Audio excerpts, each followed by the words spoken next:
Hi guys, कैसे हैं आप सब। आज हम बात करेंगे इनर वर्क के बारे में, डीप क्लैरिटी। जो पार्ट 1 है, आई होप आप सभी ने देखा होगा। ये उसी का पार्ट 2 है कि जो पार्ट 1 में मैंने बताया था कि इनर वर्क करना होता है, क्या है इनर वर्क, ठीक है। तो ये उसी का अगला भाग है जिसमें हम ये देखेंगे कि क्या होता है इनर वर्क में, क्या क्या चीज़ें इंक्लूड हमें करनी है, ठीक है। और यही क्यों करना है, इस चीज़ को कैसे करें।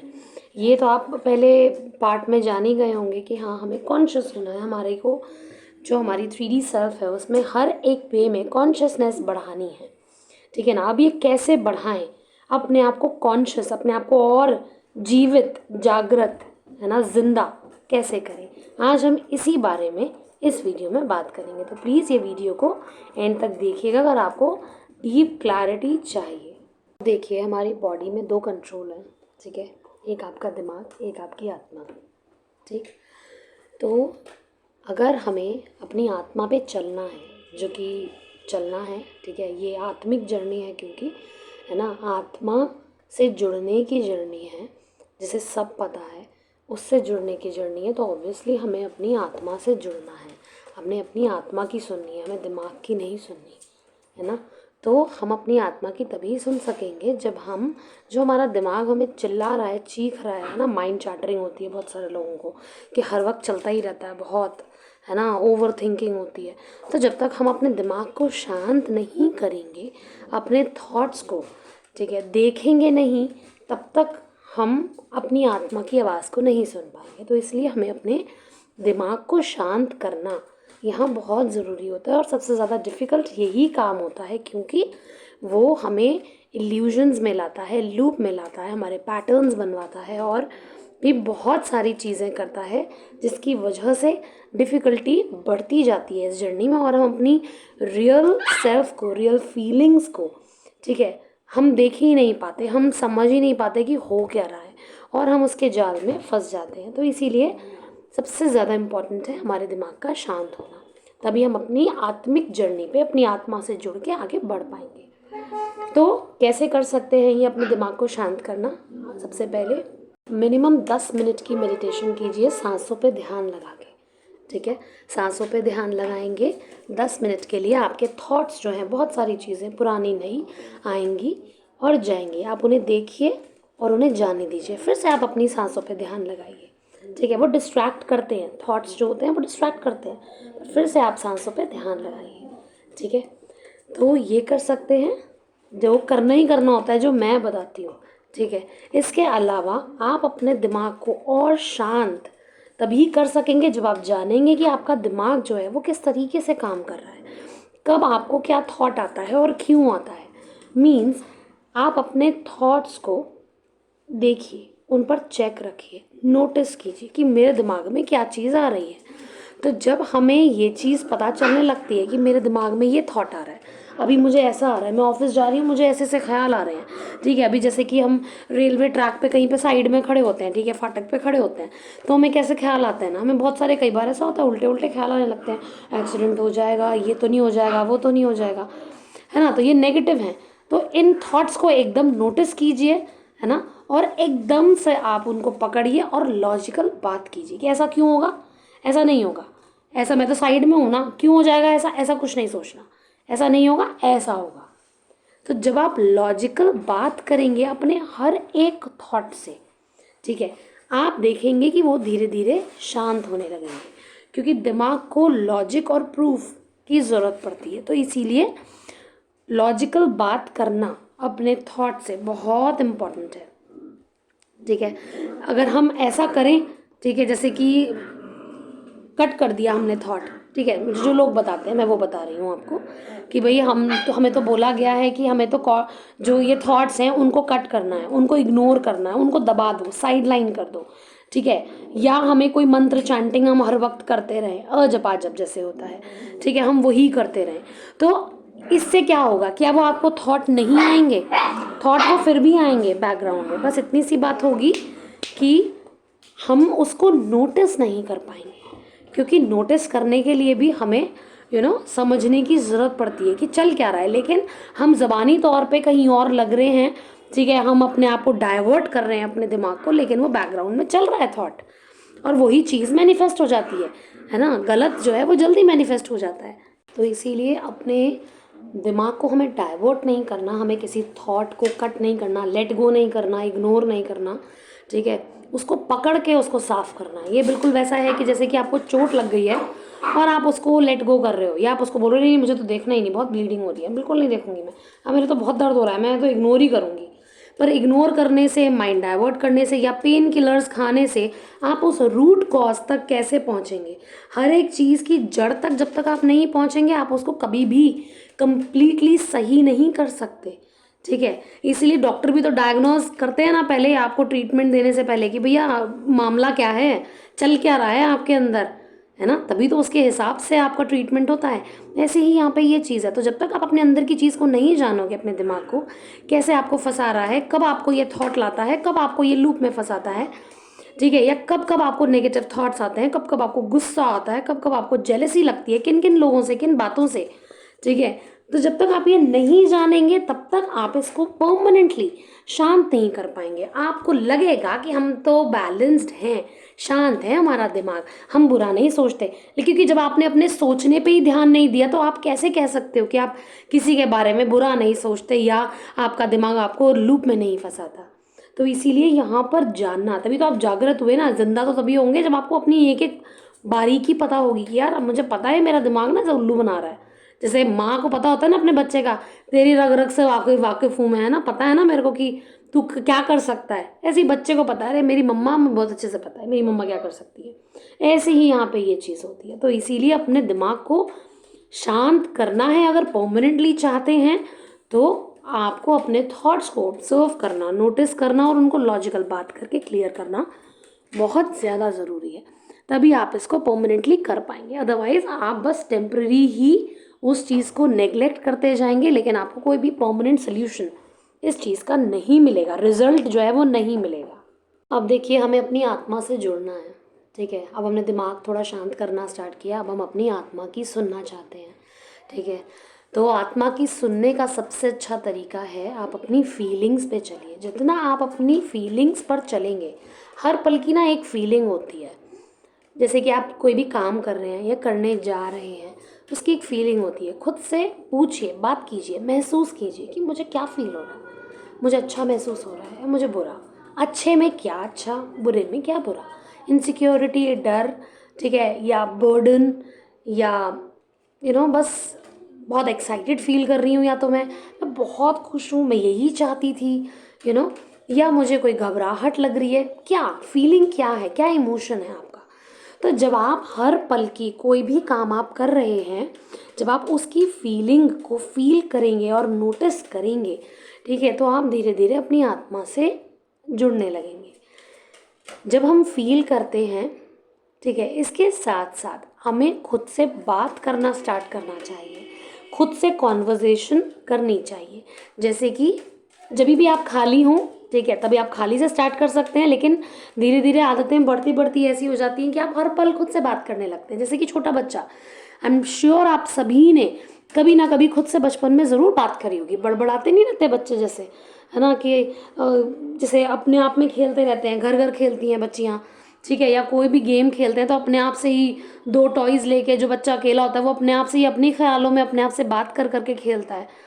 तो खुद से बात आपने सभी ने कभी ना कभी बचपन में की होगी, और बहुत से लोग अभी भी करते होंगे, है ना। तो ऐसे ही खुद से कॉन्वर्जेशन बिल्डअप कीजिए। जैसे कि कोई भी एक इंसिडेंट हुआ आपकी लाइफ में, ठीक है, या सारे दिन का थकान है अब आपको, ठीक है, अब आप हाउस वाइफ हैं या स्टूडेंट हैं या फिर आप वर्किंग हैं, ठीक है, तो रात को बैठे तो पूछिए, अच्छा कैसा रहा तेरा दिन आज। जैसे हम किसी और से बात कर रहे हैं, जैसे हम किसी और से डिस्कस करते हैं, हमने अपनी फ्रेंड को फ़ोन घुमाया, ठीक है, या हमने अपने किसी रिलेटिव को फ़ोन घुमाया, अपनी बहन को घुमाया, किसी को भी, कि ठीक है, अरे पता है आज ना मेरे साथ ऐसा हुआ। तो ये बात खुद से करिए, अरे यार कैसा हुआ आज, ये हुआ क्या मेरे साथ, ये पता है ऐसा ऐसा हो गया आज, तेरे को क्या लगता है ऐसा करना सही है। और पूछिए और बात कीजिए, नहीं यार मुझे तो नहीं लगता, अच्छा तो तुझे क्या लगता है, अच्छा ऐसा करते तो ऐसा हो जाता, अगर वो आज ऐसे कह देती ना तो आज मैं ऐसा कर देती, आज तो ये हो ही जाता, आज तो मेरी लड़ाई हो जाती, आज तो कुछ अच्छा हो जाता। तो जितना आप बात करेंगे ना खुद से, जैसे कि आप दूसरे से करते हैं और दूसरे से एक्सपेक्ट करते हैं वो आपको कोई सल्यूशन दे या आपको कुछ कहे, बिल्कुल वैसे ही आपको खुद से बात करनी है। ठीक है, जितना आप खुद से बात करेंगे, अपने आप को ऑप्शंस देंगे, अच्छा ऐसे नहीं ऐसे, अच्छा ऐसे करती तो, अच्छा ऐसे कर लें तो, ऐसे नहीं तो ऐसे, जितना ऑप्शंस दोगे, ठीक है, हर एक बात के लिए, उतना ही आपको अपने बारे में समझ में आएगा। ठीक है, कई बार ऐसा होता है कि हम अपने इमोशंस जो है ना वो कहने से डरते हैं, अपनी अपनी मन की बात जो है वो खुद से भी कहने से डरते हैं, एक्सेप्ट करने से डरते हैं। ठीक है ना, मन तो बहुत कुछ करता है, ऐसा लगता है कि हाँ नहीं भाई हमारा टीएफ हमारे साथ ही रहे, वो ना जाए, ऐसे कर दे वैसे कर दे, ठीक है ना। लेकिन कई बार ऐसा होता है कि हम ईगो में आके या किसी और वे में आके हम उस चीज़ को नेग्लेक्ट करते हैं और कहीं ना कहीं डिनाई करने लगते हैं। लेकिन जब हम खुद से बात करते हैं ना, तब हमें हमारी डीप की चीज़ें पता चलती हैं। और जब हम बात करते हैं और पूछते हैं कि अच्छा दिक्कत क्या है, एक्सेप्ट हाँ मुझे लगता है ऐसा, मैं मुझे जेलसी फील होती है, अगर अच्छा मुझे जेलसी फील होती है मुझे थर्ड पार्टी से, तो दिक्कत क्या है, क्या ये गलत है? गलत तो नहीं है, लेकिन हाँ ऐसा क्या है जो मुझे जेलसी फील करा रहा है, क्या मैं ज़्यादा अच्छी नहीं लगती, या उसमें ऐसी क्या चीज़ है जो मुझ में कमी है? मुझे वैसे कोई दिक्कत नहीं लगती, हाँ मैं अच्छी भी हूँ, मैं पढ़ी लिखी हूँ, या ये है या वो है, जो भी एक्स वाई जी, पर हाँ मुझे ये बात की जेलसी है कि वो उसके साथ क्यों है। ठीक है ना, उसकी जगह तो मेरे को होना चाहिए था। तो ये भी चीज़ हो सकती है। लेकिन जब आप बात करेंगे, ठीक है, तभी तो आप समझ पाएंगे, जब आप समझेंगे तभी आप एक्सेप्ट कर पाएंगे। उससे पहले हम एक्सेप्टेंस की स्टेज पर आ ही नहीं पाते, क्योंकि हम उसको नोटिस ही नहीं कर पाते, है ना। एनालाइज करना, रियलाइज करना तो बात की बात है, जब हम नोटिस करेंगे तभी तो हम उस चीज़ पे आएंगे। तो इसीलिए यहाँ पर खुद से बात करना ना बहुत इम्पॉर्टेंट होता है। जितना आप बात करोगे उतना ही ज़्यादा आप अपने करीब जाओगे, जितना अपनी फीलिंग पर चलोगे उतना ही अपनी आत्मा से जुड़ोगे। ठीक है, अगर आपका कोई लूप है, कोई इल्यूजन है ना, ठीक है, आपको आ रहा है दिमाग से, जैसे कि गाइडेंस आती है, बहुत सारे लोगों को गाइडेंस आती है, हमें तो सपने में जी ये दिखाई दिया, वो दिखाई दिया, भगवान ने आके हमें ऐसे कहा, हमें तो शिव जी दिखाई दिए, हमें बहुत सारी चीज़ें। ठीक है, लेकिन अगर आप फीलिंग पर चलें तो फीलिंग उससे बिल्कुल ऑपोजिट आ रही है आपको। ठीक है, हमें तो कहा है सपने में कि इससे दूर रहो, ठीक है, इसके पास मत जाओ, ठीक, लेकिन हम फील कर रहे हैं तो हमें फीलिंग कुछ और आ रही है, हमें फीलिंग नेगेटिव नहीं आ रही उस व्यक्ति के लिए, हमें फीलिंग बहुत अच्छी आ रही है, पॉजिटिव आ रही है। तो फिर लेकिन हम क्या करते हैं, हम अपने दिमाग के चलते उस जो सपना है, ठीक है, जिसे हम गाइडेंस मान रहे हैं, उस पर हम चल जाते हैं अपनी फीलिंग को साइड में करके। तो यहाँ पे ये गलती है। तो जब हम अपनी फीलिंग पर चलेंगे, ठीक है, तो चाहे कोई भी गाइडेंस हो, कुछ भी हो, ठीक है, वो गलत हो सकती है, वो दिमागी हो सकती है, लेकिन आपकी फीलिंग रियल होती है, आपकी फीलिंग कभी झूठी नहीं हो सकती। अगर आप वाकई में महसूस कर पा रहे हैं अपनी हर एक चीज़ को, अपनी अच्छी आदतें, बुरी आदतें, पॉजिटिव नेगेटिव शैडो साइड, हर एक चीज़ आप अपनी महसूस कर पा रहे हैं, तो ये गलत नहीं हो सकती। तो इसीलिए जब आप अपनी फीलिंग पर चलते हैं तो आप बहुत सारे इल्यूजन से बच जाते हैं, जो कि हम नॉर्मली नहीं बच पाते। ठीक है, किसी की कही भी बात कई बार चलने लगती है दिमाग में, कई बार किसी से बहुत इन्फ्लुएंस हो जाते हैं, वो चलने लगता है दिमाग में। तो इसलिए सबको साइड में करके, ठीक है, जब आप अपनी फीलिंग पर चलेंगे, ठीक है, तो आपको रास्ता दिखेगा और आपको क्लैरिटी भी मिलेगी और आप हर एक इल्यूजन से बचेंगे। तो इसीलिए खुद से बात करना, अपनी फीलिंग पर चलना, ये सबसे ज़्यादा ज़रूरी है। तो यहाँ पे हो गई 3 चीज़ें। पहली चीज़ 10 मिनट की मेडिटेशन, ठीक है, उसी के साथ साथ हर पल के जो थॉट्स हैं उनको नोटिस करना, ठीक है, और उनको लॉजिकली क्लियर करना। अभी स्टार्टिंग में ये प्रैक्टिस करने में टाइम लगेगा, डेफिनेटली आपको समझ नहीं आएगा कि हम तो काम कर रहे हैं, अब थॉट्स देखें या क्या। लेकिन धीरे धीरे जब आप ये करेंगे तो आप इतने ऑब्जर्वेंट हो जाएंगे, इतने कॉन्शियस हो जाएंगे कि आपके दिमाग में क्या चल रहा है ये समझ में आएगा, आपके दिल में क्या है, फील क्या कर रहे हो ये समझ में आएगा, और आपकी बॉडी कहाँ भाग रही है ये समझ में आएगा। क्योंकि यही एक डिसअलाइनमेंट है, ठीक है, बॉडी माइंड एंड सोल का, जो कि हम समझ नहीं पाते कि इसको अलाइनमेंट में कैसे लाएं। ठीक है, अलाइनमेंट की एक वीडियो है, आप देखिएगा ज़रूर उसके लिए। इसीलिए मेडिटेशन करिए 10 मिनट की, थॉट्स को देखिए, क्लियर कीजिए लॉजिकल बात करके, ठीक है। इसके अलावा अपनी फीलिंग पर चलिए और अपने आप से बात करना स्टार्ट कीजिए, ठीक है। ये 3 चीज़ें हो गई। ये आपको कॉन्शियस बनाती हैं, ये आपको जागरूक बनाती हैं। हर पल में आप ऑब्जर्व करने लगते हो खुद को, हर एक चीज़ को इतना जागरूक आपको बना देंगी आगे, आपकी 3D सेल्फ इतनी ज़्यादा कॉन्शियस हो जाएगी। ठीक है, इसे करते करते फिर उसके बाद और इम्पॉर्टेंट चीज़ आती है आपकी हीलिंग। ठीक है, मिरर एक्सरसाइज से खुद को हील करना स्टार्ट कीजिए। क्यों मिरर एक्सरसाइज? मिरर एक्सरसाइज इसलिए क्योंकि ये आपको आपके पास्ट के मोमेंट में ले जाती है। ये कोई इमेजिनेशन क्रिएट करने के लिए नहीं कहती। ठीक है, जितनी भी चीज़ें लोग करते हैं, ठीक है, जैसे कि गाइडेड मेडिटेशंस कर ली उन्होंने, ठीक है, क्लेंजिंग कर लिया, क्लेंजिंग मेडिटेशन भी लोग बताते हैं। ठीक है, DNA का कर लिया, चक्रास कर लिए, कुंडलिनी कर ली, जो भी गाइडेड होता है। ठीक है, ये सारी मेडिटेशंस आपका दिमाग चलाती हैं। ठीक है, इसीलिए जो दिमाग चलाता है वो अगर आप करेंगे तो आप अपनी आत्मा पर कैसे चल पाएंगे, अपनी फीलिंग्स को कैसे देख पाएंगे? क्योंकि आपका दिमाग इतना स्पीड से चलेगा कि वो शांत होने का नाम ही नहीं लेगा, उसे उतना ही समय लगेगा शांत होने में, है ना। तो इसीलिए मिरर एक्सरसाइज से जब हम हील करते हैं कॉन्शियसली कि हाँ हमें ये बुरा लगा, इस पल में हमें ये बुरा लग रहा है, हमारे TF ने मुझे ऐसा कह दिया, मुझे ये बुरा लग रहा है। ठीक है, या मुझे मेरे पेरेंट्स की पुरानी बात बुरी लगी, या मेरे टीचर ने एक बार मुझे डांटा, मुझे वो बुरा लगा। तो बचपन से लेकर अब तक की हर एक छोटा बड़ा पल, इशू नहीं कहूँगी, मोमेंट कहूँगी। ठीक है, क्योंकि इश्यूज होते हैं, बहुत सारे इश्यूज होते हैं, जैसे कि प्यार नहीं मिला, ठीक है, मुझ पर किसी ने ट्रस्ट नहीं किया, मुझे कोई प्रायोरिटी नहीं समझता, मैं किसी के लिए इम्पोर्टेंट नहीं हूँ, मुझे कोई सही नहीं मानता, मुझे मेरे से कोई प्यार नहीं करता। ठीक है, और भी बहुत सारे ये इश्यूज हो गए। लेकिन ये पहली बार तो नहीं हुए हैं, इसमें बहुत सारे मोमेंट्स होंगे जब आपको समझा नहीं गया सही, या आपको किसी ने प्यार नहीं दिया, आपको प्रायोरिटी नहीं बनाया, आपकी बात नहीं सुनी, बात नहीं समझी। तो इस तरीके के बहुत सारे मोमेंट्स आपके रहे होंगे। तो हर एक पल में जाके आपको खुद को वो चीज़ देनी है जो रिक्वायर्ड है उस पल में आपकी पास्ट सेल्फ को। ठीक है, तो इसीलिए मिरर एक्सरसाइज यहाँ पे इसीलिए काम करती है क्योंकि ये आपकी 3D सेल्फ जो वुंडेड है इस जन्म में, वो आप धीरे धीरे उसको जानकर, ठीक है, जानबूझकर ठीक करते हैं कि जो इसे ज़रूरत है मैं दूंगी। ठीक है ना।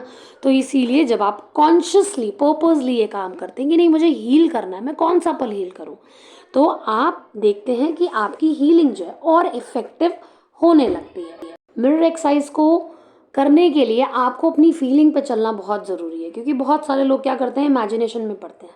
ठीक है, यहाँ इमेजिनेशन इंपॉर्टेंट नहीं है, यहाँ आपकी फीलिंग इंपॉर्टेंट है। यहाँ स्टोरी इंपॉर्टेंट नहीं है, यहाँ आपकी फीलिंग इंपॉर्टेंट है कि मुझे कैसा लगा उस पल में। ठीक है ना। तो इसीलिए फील करना बहुत ज़रूरी है। जितना गहरे में आप उस पल को, जो भी आप हील कर रहे हैं, उसे फील कर पा रहे हैं, ठीक है, अगर आप कर पाते हैं तो आपकी हीलिंग उतनी ही डीप में होती है। अब अगर सिर्फ ऊपर ऊपर तौर पे देख पा रहे हो, हाँ मुझे बुरा लगा, बस इतना ही, क्या बुरा लगा, नहीं बस मुझे बुरा लगा, मुझे तो बस प्यार चाहिए, ये ऊपर की लेयर है। इसके नीचे और बहुत सारा दुख दर्द है जिसको आप महसूस नहीं कर पा रहे। तो इसीलिए फील करना, जितना बात करोगे ना, पुरानी बातें जब निकलती हैं, जब कुरेदते हैं हम दर्द को, चोट को अपनी, ठीक है ना, खुजा के कुरेदते हैं तो और दर्द होता है ना उसमें।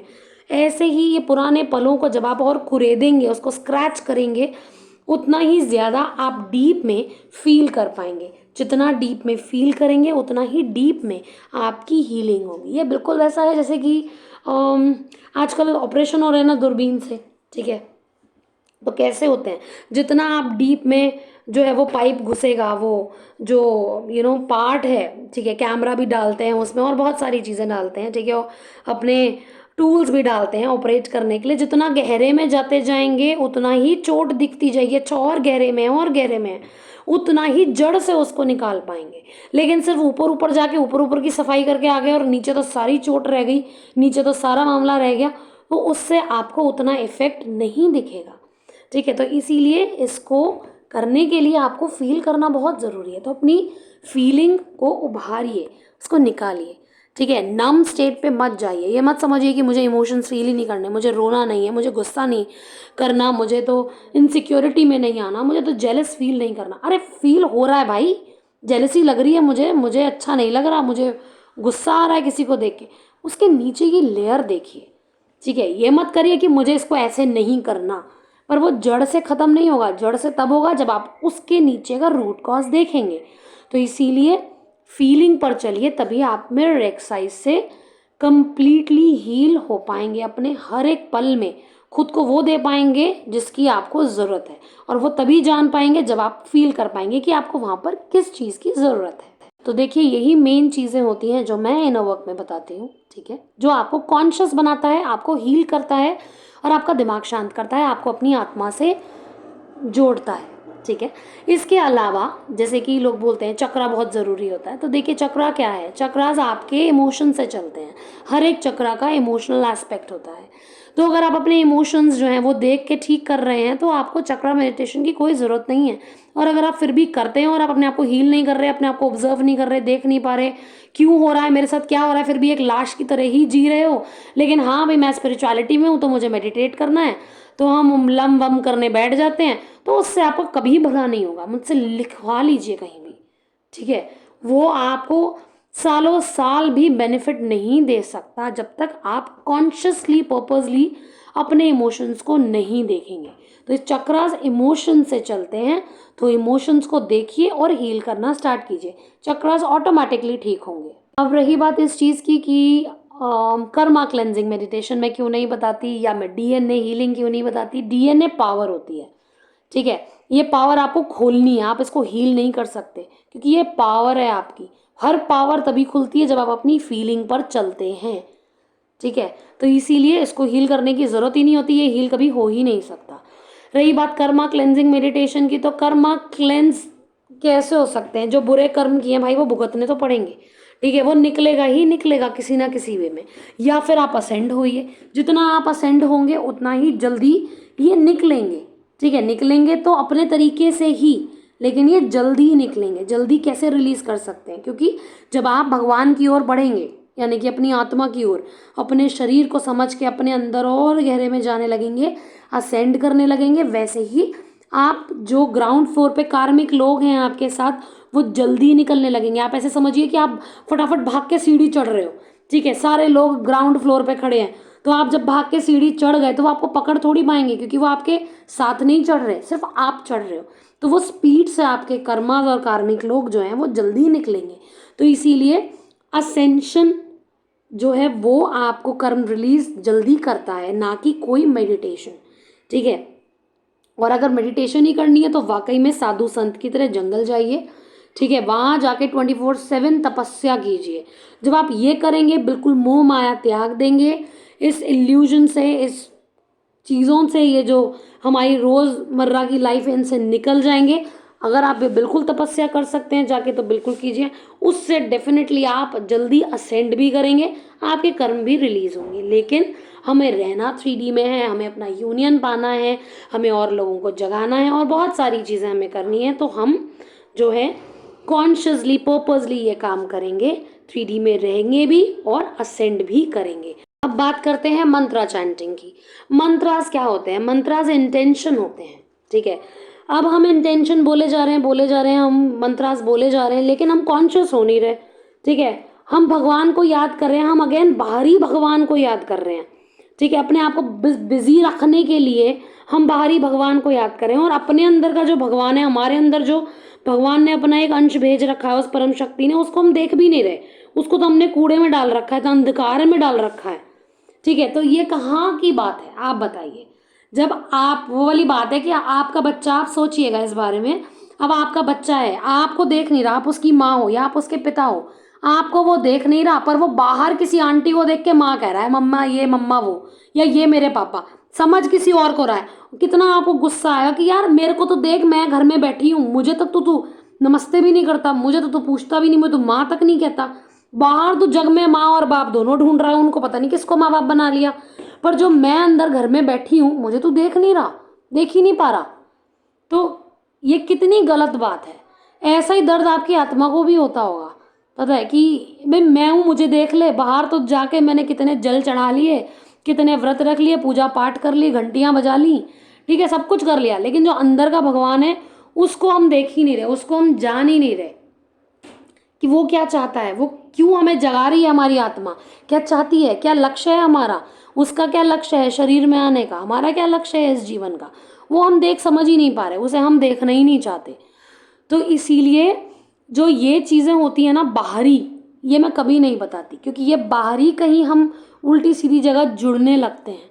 हाँ, इसका रास्ता ज़रूर हम बाहरी भगवान से जोड़ते हैं स्टार्टिंग में, सबको सपने आते हैं या हम और ज़्यादा पूजा पाठी हो जाते हैं या और ज़्यादा भगवान में एक शक्ति में मानने लगते हैं। लेकिन अध्यात्म जो है अपनी आत्मा का अध्याय पढ़ने का नाम है, कि आप अध्याय पढ़ें, ठीक है, बाहर नहीं, अपने अंदर का अध्याय पढ़ें, अपनी आत्म का, अपना अपना अध्याय पढ़िए, आत्म का, अपने शरीर का, अपनी आत्मा का, ठीक है। तो आत्म का अध्याय पढ़िए, आध्यात्मिकता में आप आए हैं, अध्यात्म में आए हैं, तो अपनी आत्मा का, अपने शरीर का अध्याय पढ़िए, ना कि बाहर का। जब अंदर एक बार जाओगे ना, अंदर चीज़ें देखने लगोगे, तो बाहरी चीज़ें अपने आप समझ में आने लगेंगी। तो इसीलिए ये जो इनर वर्क मैं बताती हूँ वो आपको कॉन्शियस करता है और आपको खुद से जोड़ता है और आपको हील करता है, जिसमें कि कोई ज़्यादा टाइम नहीं लगता। अगर आप बैठ के करने वाला काम देखो तो हद से हद आधा घंटा या 40 मिनट्स मैक्स टू मैक्स। धीरे धीरे जो है स्पीड बढ़ जाती है मिरर एक्सरसाइज की, तो आप 20 मिनट में भी कर सकते हो विद मेडिटेशन, दैट्स इट। बाकी चीज़ें तो नोटिस करने की हैं। नोटिस तो आपको हर पल करना है, तभी आप कॉन्शियस बनोगे, आप उस एक स्टेट पे आओगे कि आप समझ पाओगे कि क्या हो रहा है आपके अंदर, है ना, जितना महसूस करोगे। अब हम आते हैं एंसेस्ट्रल कर्मा पे। अब एंसेस्ट्रल कर्मा मैं क्यों नहीं कहती, क्योंकि पहली चीज़ तो ये कि ये एंसेस्ट्रल कर्मा जो होते हैं जिस तरीके से बताए जाते हैं वैसे नहीं होते, ठीक है। आप किसी भी पूजा पाठ से, कोई भी मेडिटेशन से एंसेस्ट्रल के कर्मा नहीं निकाल सकते, ये पैटर्न्स में होते हैं। क्योंकि इसके लिए एक डिटेल वीडियो बनी हुई है मेरी, ठीक है, प्लीज़ वो देखिएगा, आपको बहुत क्लैरिटी मिलेगी, क्योंकि पैटर्न्स में होते हैं किस तरीके के, वो भी उसमें बताया गया है। तो ये आप कोई भी मेडिटेशन कर लो, कुछ भी सुन लो, ठीक है, होपोनोपो प्रेयर कर लो, थैंक यू, ठीक है, आई फॉरगिव यू, अंदर से माफ़ी नहीं आ रही है पर हम फिर भी माफ़ कर रही है, हमने माफ़ कर दिया। यहाँ चोट लगी पड़ी है, अंदर से रियलाइजेशन नहीं है हमें, लेकिन हम फिर भी बाहरी तौर पर बस वो चीज़ करे जा रहे हैं, ठीक है। तो ऐसी चीज़ का कोई फ़ायदा नहीं है, या आप अगेन अपने आप को बस एक ऑक्यूपाई कर रहे हैं एक डिफरेंट चीज़ में, जबकि इनर वर्क में ऐसा कुछ भी नहीं है, ठीक है, अंदरूनी काम नहीं है। जब अंदर से ही माफ़ी नहीं आ रही है, आपके अंदर से ही वो रियलाइजेशन ही नहीं है, ठीक है, वो आप महसूस नहीं कर पा रहे हो, तो किस बात का आप सॉरी और थैंक यू कह रहे हो। तो ये जो चीज़ है ये टोटली गलत है, जो आपको कहीं से कहीं तक कॉन्शियस नहीं बना रही, बस आपको एक लूप में फंसा रही है। इसीलिए लोग कहते हैं कि हम तो इतने साल का हमने इनर वर्क किया, हम बैलेंस्ड है, लेकिन टीएफ आता है, 2 जूते मारता है, उसके बाद चला जाता है, तो फिर वहीं हम जीरो हो गए। हम हाई वाइब में थे और हम लो वाइब में आ गए। क्यों? क्योंकि हाई वाइब में आप थे नहीं, आपका भ्रम था, ठीक है। वाइब्रेशन तब बढ़ती है जब आप ये सारी चीज़ें करते हैं, कॉन्शियस बनते हैं, जागरूक होते हैं, ठीक है। जानबूझ के आप समझ पाते हैं कि मेरा दिमाग ना मुझे बेकार कर रहा है, मुझे लूप में फंसा रहा है, मुझे कह रहा है नहीं तेरे को अच्छा फील नहीं हो रहा, जबकि मैं बिल्कुल ठीक फील कर रही हूँ, लेकिन मुझे ये फंसा रहा है, मेरी वाइब्रेशन गिरा रहा है, मेरा दिमाग ज़्यादा चल रहा है, यानी कि मेरी वाइब्रेशन गिर रही है। तो ये जितना कॉन्शियस होगे तभी आप इस चीज़ को डीप में समझ पाओगे। तो ये जो बाहरी काम जो करते हैं ना, ये कहीं से कहीं तक आपको आपका डिज़ायर्ड रिजल्ट जो कि यूनियन पाना है वो नहीं दे सकता, बैलेंस करना वो नहीं दे सकता, टेम्परेरी दे सकता है, जुगाड़ हो सकता है आपका, ठीक है। क्योंकि भूखा है ना व्यक्ति, तो भूखे में अगर आप एक बिस्किट भी डाल दोगे तो लगेगा हाय मेरे को पेट भर गया, तो वो स्नैक को खाना मानने लगता है, इसी से मैं हेल्दी हो जाऊंगा। लेकिन आपका डिज़ायर्ड रिजल्ट है भाई मैं हेल्दी भी हो जाऊं, मैं अच्छी भी दिखूं, मेरे बाल भी हेल्दी हो जाएं, मेरे ऑर्गन अच्छे हो जाएं, लेकिन वो स्नैक खाने से नहीं होंगे, ठीक है। स्नैक खाने से बस पेट भर रहा है टेम्प्रेरी, लेकिन एक टाइम पे आके वो चीज़ बंद हो जाएगी, जो आपको अच्छा महसूस हो रहा था वो भी बंद हो जाएगा। तो जो ये बाहरी काम जो भी व्यक्ति करता है उसको बस एक टेम्प्रेरी सोल्यूशन मिलता है, लेकिन जब आप अंदरूनी काम करते हैं, आप एक हेल्दी डाइट लेते हैं, तभी आपको वो रिजल्ट जो आप चाहते हैं वो दिखता है और मिलता है। दूसरे में भी दिखेगा, पहले अपने में दिखेगा, आप रियल में बैलेंस्ड फील करेंगे, रियल में आप जो है अपने असेंशन में लग जाएंगे, आपको दूसरे से ज़्यादा खुद की पड़ी होगी, आप अपने में ज़्यादा बिजी रहने लगेंगे, अपना आगे बढ़ के लाइफ पर्पस भी स्टार्ट करेंगे और अपना असेंशन भी आपका चालू रहेगा, ठीक है। अपने लूप्स को, इल्यूजन्स को बहुत क्लियरली देख पाएंगे, अपनी हर एक छोटी बड़ी चीज़ों को ऑब्जर्व कर पाएंगे, ठीक है। टाइम स्पैन लूप में फंसने का, इल्यूजन में फंसने का धीरे धीरे कम होने लगेगा। जहाँ पहले महीनों महीनों फंसे रहते थे, वहाँ कुछ दिन फिर कुछ घंटे हो जाएगा। तो ये जो है समय के साथ होता है। तो इसीलिए ऐसे किसी भी बाहरी काम में मत फंसिए जो कि बैठ के करना है, जहाँ फीलिंग नहीं है, ज़बरदस्ती बस करना है, मंत्र चैंटिंग करनी है, डीएनए करना है, कर्मा क्लेंजिंग करनी है, होप्पोनोप्पो करनी है, ठीक है, और भी बहुत सारी चीज़ें, चक्रा भी करने हैं, कुंडलिनी भी करनी है और पता नहीं क्या क्या करना है, जबकि ऐसा कुछ भी नहीं है। Inner work is not that difficult, it's very simple and easy. जो बस आपको कॉन्शियस बनाए, जागरूक बनाए, वो ही आत्मिक काम है, वही अंदरूनी काम है जो आपको भीतर अपने ले जाए, वो ही इनर वर्क है। तो आई होप आपको अब शायद डीप क्लैरिटी मिली हो जिन्होंने भी ये वीडियो एंड तक देखी है। Thank you so much for watching all of you. Please अगर समझ में आई है तो लाइक कीजिए, मेरे चैनल को सब्सक्राइब कीजिए, शेयर करने की ज़रूरत लगे तो प्लीज़ शेयर कीजिए, बने रहिए मेरे चैनल के साथ। Thank you so much for watching till and.